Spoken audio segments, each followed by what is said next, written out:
आपली आजची जी ॲक्टिव्हिटी आहे ती बायलॅटरल ॲक्टिव्हिटी तर आहेच आहे, शिवाय त्याच्यासोबत ती फाईन मोटर डेव्हलपमेंटसाठी पण खूप छान आहे. त्याच्यासाठी काय करायचं आहे, आपल्याला 2 पेन्सिल घ्यायच्या आणि एका प्लेन सरफेसवर ठेवून फक्त रोलिंग करायचं आहे त्याला. शक्यतो पेन्सिल घ्या, कारण पेन्सिलीला कशा कडा असतात ना, म्हणून. तर ही तुमची पहिली ॲक्टिव्हिटी आहे. नंतर एक पेन्सिल घ्यायची, दोघं हातांनी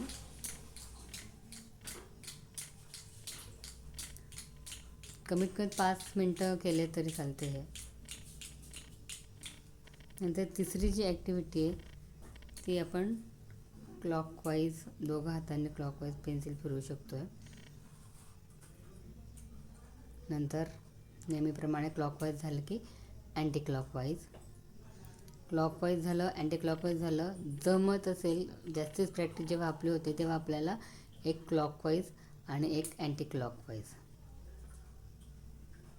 दोघंही करायचे आहे. शक्यतो ही नाही जमली तर आपली क्लॉकवाईज अँटी क्लॉकवाईज करा. पुढची जी आपली ॲक्टिव्हिटी आहे ती पेन्सिलीला बॅलन्स करायचं आहे आपल्याला थोड्याशा वेळासाठी फक्त.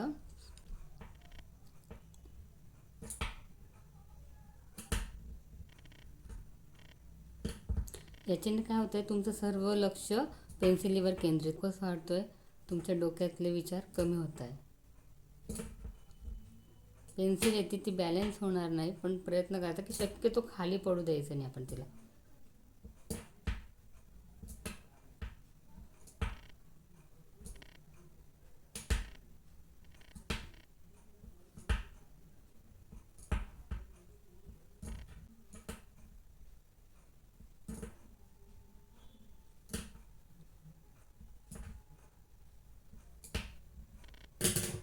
ह्या सोप्या सोप्या आणि साध्या ॲक्टिव्हिटीज आहेत, त्या मुलांकडनं तुम्ही करून घ्या.